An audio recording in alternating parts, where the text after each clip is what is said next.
आज हम अध्ययन करेंगे मांग एवं मांग का नियम, डिमांड एंड डिमांड लॉ।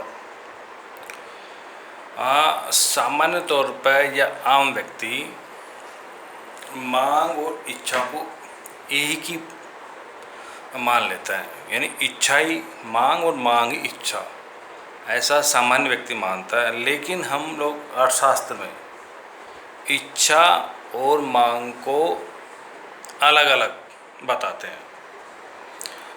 मैं आपको इसका एक एग्जाम्पल देना चाहूँगा। मान लीजिए आपको एक मोबाइल खरीदने की इच्छा हो रही है, लेकिन यह मांग नहीं कहलाएगी, वो इच्छा ही है। तो इच्छा अलग है और मांग अलग है। दूसरी, आपको जूस पीने की इच्छा हो रही है, लेकिन आपके पास पैसा नहीं है, तो ये भी उस जूस बेचने वाले के लिए डिमांड क्रिएट नहीं होगी।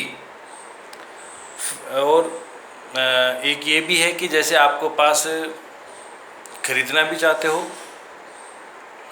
मोबाइल, लेकिन आप अपने पास जो पैसे उसको खर्च नहीं करना चाहते, तो ये भी मांग की श्रेणी में नहीं आता। कहने का मतलब यह हुआ कि हम अर्थशास्त्र में इच्छा और मांग को अलग अलग परिभाषित करते हैं।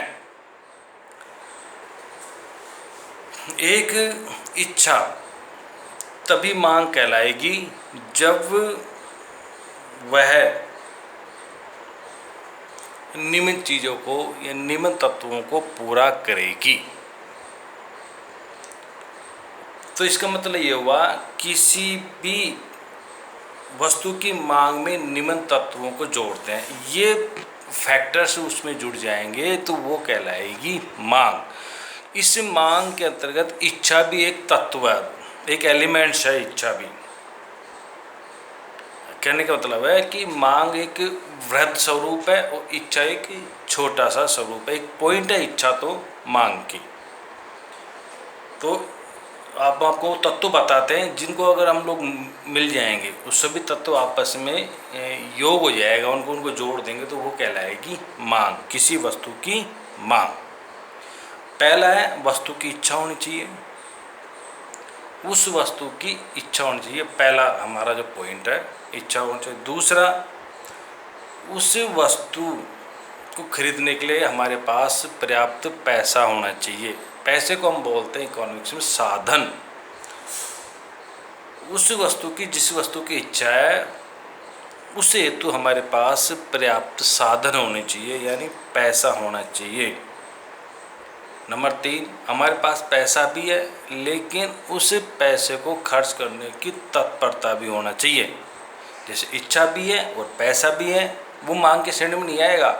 उस पैसे को हम लोग खर्च भी करने की हमें तत्परता होनी चाहिए कि मैं इस वस्तु पर इस पैसे को खर्च कर दूंगा।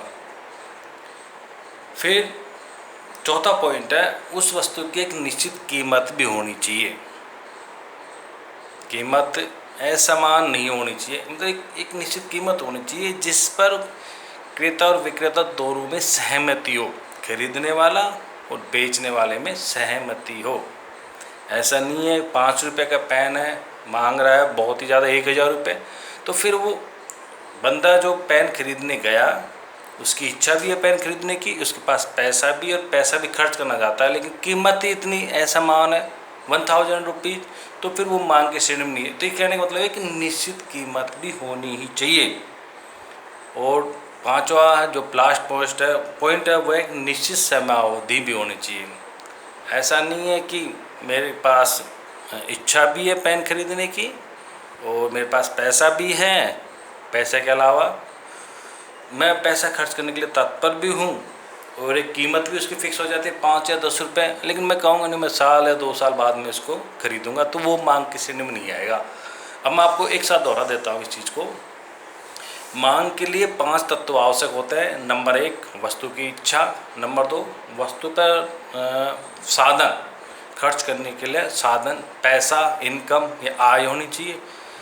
उस आय को खर्च करने की तत्परता होनी चाहिए, एक निश्चित कीमत होनी चाहिए और एक निश्चित समय अवधि होनी ही चाहिए। ये जब 5 चीज़ें मिल जाती है तो वो कहलाती है किसी वस्तु की मांग। तो हम समझ सकते हैं कि इच्छा और मांग अलग अलग शब्द होते हैं। एक अर्थशास्त्री है प्रोफेसर लिप्से, उसकी परिभाषा को मैं आप दोहराना चाहूँगा, बताना चाहूँगा आप लोगों को। लिप्से ने परिभाषित किया है मांग को, किसी वस्तु की विभिन्न मात्राएं जिससे उपभोक्ता अन्य बातें समान रहने पर निश्चित समय पर खरीदने के लिए तत्पर रहता है, मांग कहलाती है। किसी वस्तु की विभिन्न मात्राएं जिससे उपभोक्ता अन्य बातें समान रहने पर निश्चित समय पर खरीदने के लिए तत्पर रहता है, वह कहलाती है आपकी मांग। यहाँ पर इस परिभाषा में एक शब्द जोड़ा हुआ है, अन्य बातें समान रहने पर। यदि अन्य बातें समान रहती है तो ये मांग का नियम लागू होगा, यह मांग की परिभाषा लागू होगी।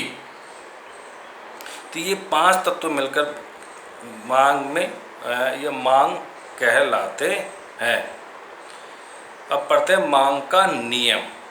मांग का नियम क्या है, परिभाषित करते हैं इस मांग के नियम को, अन्य बातें समान रहने पर। वापिस दोहराता हूँ मैं, पहला ही लाइन है, अन्य बातें समान रहने पर। ये कंडीशन है, इन कंडीशन ये इक्वल रहनी चाहिए, समान रहनी चाहिए, तो ही मांग का नियम लागू होगा।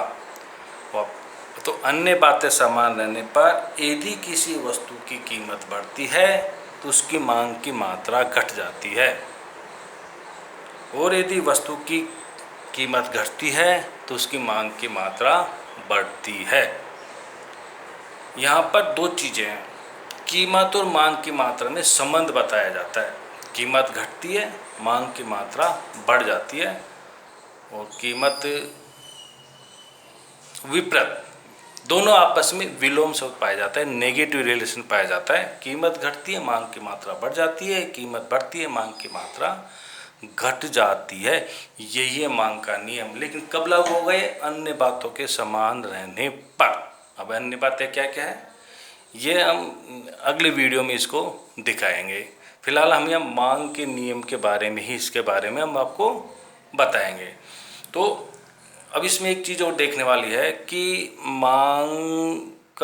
मांग के नियम में कीमत का इफेक्ट मांग की मात्रा पर देखा जाता है, न कि मांग की मात्रा की कीमत पर। इसको यूँ भी हम कह सकते हैं कि यदि किसी वस्तु की मांग बढ़ जाती है तो उसकी सामान्य तौर पे आम व्यक्ति ये देखता है कि किसी वस्तु की मांग बढ़ती है तो उसकी कीमत बढ़ती है, और मांग घटती है तो उसकी कीमत घट जाती है। लेकिन ये हम अर्थशास्त्र में इसको नहीं लेते। हम लोग स्वतंत्र पक्ष, 2 चर होते हैं इकोनॉमिक्स में, एक तो स्वतंत्र चर होता है, एक परतंत्र चर पर होता है। तो स्वतंत्र चर का इफेक्ट परतंत्र चर पर पड़ता है। तो हम यहाँ कीमत को तो लेते हैं स्वतंत्र चर, और मांग की मात्रा को लेते हैं परतंत्र, यानी स्वतंत्र चर पर परतंत्र चर निर्भर करता है।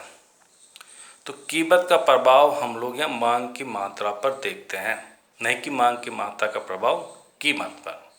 तो कीमत के घटने और बढ़ने का इफेक्ट हम मांग की मात्रा पर देखते हैं मांग के नियम के अंतर्गत, न कि मांग की मात्रा का प्रभाव देते हैं कीमत के ऊपर। मांग वक्र दिखाता है कि एक विभिन्न वस्तुओं की कीमतें, एक वस्तु की विभिन्न कीमतों पर उस वस्तु की विभिन्न मात्राओं को क्या डिमांड रहती है, ये मांग वक्र कहलाता है। मांग वक्र का ढाल ऋणात्मक होता है। क्यों होता है ऋणात्मक? क्योंकि यह कीमत और मांग की मात्रा में विपरीत संबंध को बताता है। मैं फिर दोहराना चाहूँगा आपको, मांग वक्र का ढाल कैसा होता है? ऋणात्मक, क्योंकि यहाँ पर एक घटता है और दूसरी बढ़ता है, दूसरी बढ़ती है, पहला घटता है, दोनों के बीच में ऋणात्मक संबंध पाया जाता है। दोनों एक साथ कभी नहीं बढ़ती, यानी ऐसा हो ही नहीं सकता कि कीमत भी बढ़े और मांग की मात्रा भी बढ़े। दोनों एक साथ कभी नहीं बढ़ेंगे। एक बढ़ेगा, दूसरा घटेगा, दूसरा बढ़ेगा, पहले घटेगा। हम अर्थशास्त्र में कीमत का इफेक्ट मांग की मात्रा पर देखते हैं। कीमत स्वतंत्र चर है और मांग की मात्रा परतंत्र चर है। हम अगले वीडियो में मांग वक्र दाईं ओर ढालू होने के कारणों का अध्ययन करेंगे।